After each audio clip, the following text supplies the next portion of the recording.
हमारे हिंदुस्तान का 205 लाख करोड़ कर्जा है। कितना? या आम आदमी नहीं समझ रहा। कहता 5 किलो का राशन मिल रहा है, मैं खा रहा हूँ, 80 लाख को दे रहा है, लेकिन 1 करोड़ 35 लाख कहाँ जाएंगे? और हर आदमी के पीछे इसके हिसाब से कैलकुलेटर अगर लगाओगे इकोनॉमिस्ट से बैठकर, तो 1,40,000 रुपये आपका भी कर्जा है, आपका भी कर्जा है, आपका भी कर्जा है।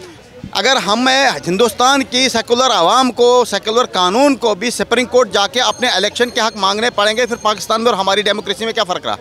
लेकिन भाजपा को जब आईना दिखा, बीडीसी में भी, डीडीसी में, सरपंची में भी, तो उन लोगों ने क्या किया कि पहले टर्नओवर ख़त्म किया, उसके बाद कल नोटिस आ गया कि अब डिलिमिटेशन होगी।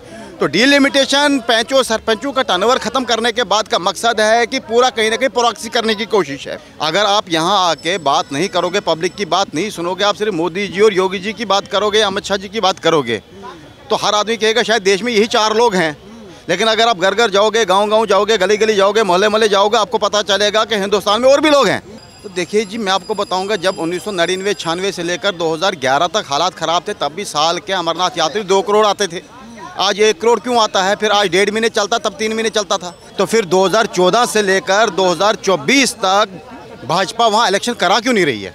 और जब इलेक्शन की बात की जाती, कहते हैं वहाँ के हालात ठीक नहीं है। कहाँ से आप सर? जम्मू कश्मीर से। जम्मू कश्मीर के हालात कैसे रहे हैं जब से 370 हटा वहाँ से? जब से 370 हटा हुआ कि हालात कैसे रहे हैं?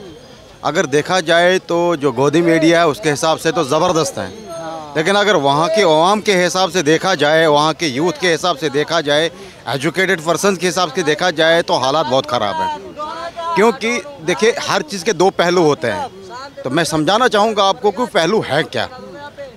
जब हम कहीं इंटरनेशनल मीडिया पे बात करते हैं या ये गोदी मीडिया डिबेट करती है चैनल्स पे, कहती है कि भाई जम्मू कश्मीर के हालात बहुत ठीक हैं, बहुत हालात ठीक हैं, तो फिर 2014 से लेकर 2024 तक भाजपा वहाँ इलेक्शन करा क्यों नहीं रही है?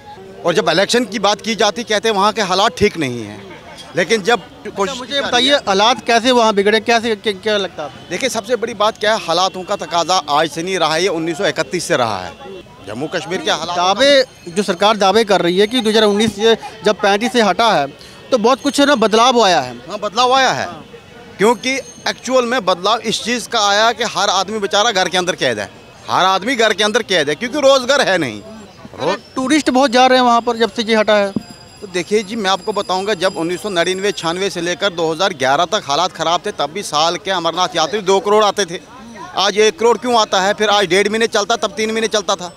अब ये चीज़ जो है ना, असल में ये लोग जो है अभियान पे काम करते हैं। जैसे में रेलवे स्टेशन जाओ तो इनकी तस्वीरें दिखेंगी आपको, ये पॉपुलरिटी TRP शोज़ हैं।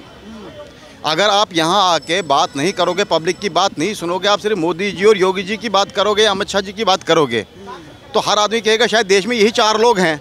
लेकिन अगर आप घर घर जाओगे, गांव-गांव जाओगे, गली-गली जाओगे, मोहल्ले-मोहल्ले जाओगे, आपको पता चलेगा कि हिंदुस्तान में और भी लोग हैं। आपने देखा, इन 4 लोगों के बगैर कोई कैमरा किसी और नेता के पास गया, चाहे वो अच्छा रहा या बुरा रहा। तो जम्मू कश्मीर की अगर बात की जाए, तो मैं कहना चाहूँगा आपसे कि हम अपने इलेक्शन कमिश्नर ऑफ इंडिया से कहते हैं और जम्मू कश्मीर से कहते हैं कि उसको डूब मरना चाहिए। क्योंकि देखिए, 2 हफ्ते पहले जम्मू कश्मीर के पंचायत राज के एक्ट के हिसाब से पंचायती लोग डिज़ाल्व हो गए। लेकिन अब हमारा संविधान कहता है कि 5 साल के टर्नओवर में, इनको पता नहीं था कि दिसंबर में 5 साल का इनका पूरा हो जाएगा।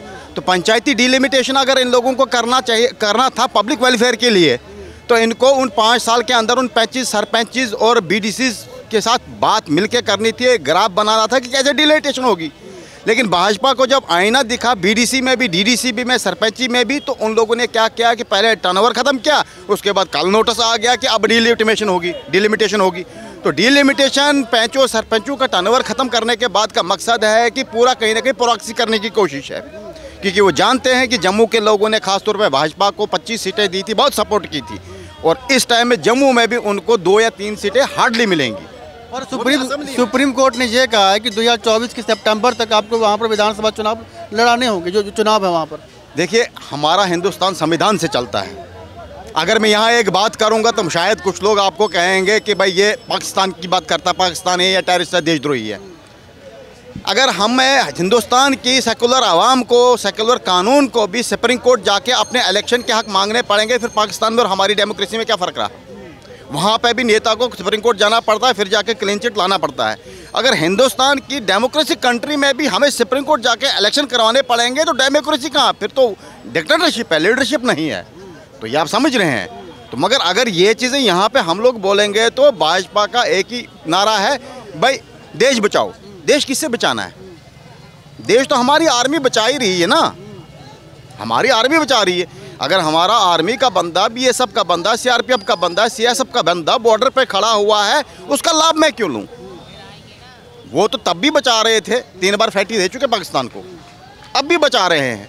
जम्मू कश्मीर के अंदर में एक सुरक्षा जो मामला है वो मुद्दा रहा है। अब जो कितना कट्टरपंथियों के ऊपर जो दबाव पड़ा है, कितना समझते हैं कि वहाँ पर टेररिस्ट अंदर आ रहे हैं या फिर वो एक्टिविटी कर रहे हैं, कितना लगता है आपको? देखिए सर, करीबन जम्मू कश्मीर में चाहे बीएसएफ हो, आर्मी हो, सीआरपीएफ हो या आर्म फोर्सेस दूसरी वाली हो या जेके पुलिस हो, कम से कम 12 लाख के करीब है जम्मू कश्मीर में। कितना? अगर 12 लाख फौज हमारी वहाँ पे, वो हम लोगों की सुरक्षा के लिए है। लेकिन मैं ये कहना चाहूँगा, हिंदुस्तान का बॉर्डर जम्मू कश्मीर का एरिया पूरा पाकिस्तान के साथ पड़ता है। बॉर्डर पे कौन खड़ा? हमारी फौज। ना आप सिविलियन में हो ना ये सिविलियन है, तो वो आते कहाँ से है? चॉपर से तो आते नहीं, एयरबस से तो आते नहीं। बॉर्डर से अगर वो आते हैं, कहीं पे अटैक करते हैं, कोई हमला करते हैं, तो उसका दोषी कौन? जिसकी जिम्मेवारी है ड्यूटी की। मैं गलत बात नहीं कह रहा हूँ, आप समझ रहे हैं मेरी बात को। आप ये बोलेंगे भाजपा वाले कल इंटरव्यू देख के कि भाई इसने हमारी फौज के खिलाफ बात की, लेकिन वहाँ पे मेरा फौजी ही खड़ा है, वो मैंने नहीं लाया, आपने, राम सिंह ने नहीं लाया, श्याम सिंह नहीं लाया, गफार ने नहीं लाया, सतार ने नहीं लाया। वो बॉर्डर क्रॉस करके आया, तो मतलब कहीं ना कहीं हमारी सुरक्षा में चूक है। तो अगर हमारी सुरक्षा में चूक है तो हमारे गृह मंत्री कौन है, होम मिनिस्ट्री में कौन बैठे लोग हैं, वो इस पर एक्शन क्यों नहीं करते? आपके सामने पुलवामा का मसला हुआ, हमारी एनआईए की टीम ने, हमारी एजेंसियाँ 1 महीने से कह रही होना है। हमारा सत्यपाल मलिक जो गवर्नर जम्मू एंड कश्मीर है, वो कह रहे हैं इनको एयरबस से लाओ। 2 महीने वेटिंग में वो लोग रहे, एयरबस उनको नहीं प्रोवाइड हुई। जब वो मसला हुआ तो कहा भाई इस पर सियासत नहीं होनी चाहिए। तो आपको खुद पता है, इलेक्शन में मंच पे होकर खड़ा होकर मोदी जी ने वोट मांगा पुलवामा मसले पे, मांगा नहीं मांगा?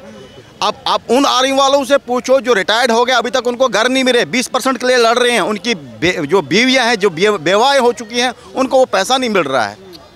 तो असल में देश को अलग चीज़ की तरफ, जैसे अंग्रेज़ों के खिलाफ लड़ा था ना सब ने मिलकर, हिंदू मुसलमान सिख ईसाई बौद्ध ने, इसी तरह भाजपा को अगर हटाना है तो देश को अगर बचाना है तो ये जात पात मिल्लत मजहब को छोड़कर हकीकत में भाजपा को निकालो और देश को बचाओ।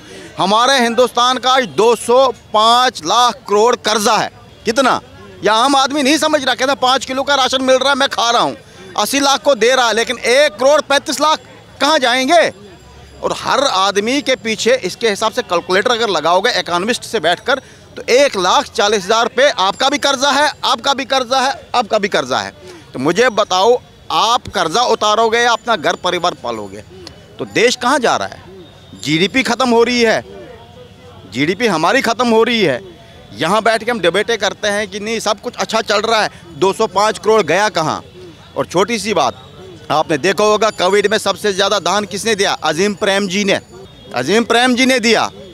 लेकिन अगर बात कहीं हम लोग करते हैं तो कहते हैं ये मुसलमान है, ये देश का गरदार है। तो अजीम प्रेम जी क्या थे? हमारे APJ अब्दुल कलाम क्या थे जिसने हिंदुस्तान का सर बुलंद किया, पूरी दुनिया में एटॉमिक पावर बनाया?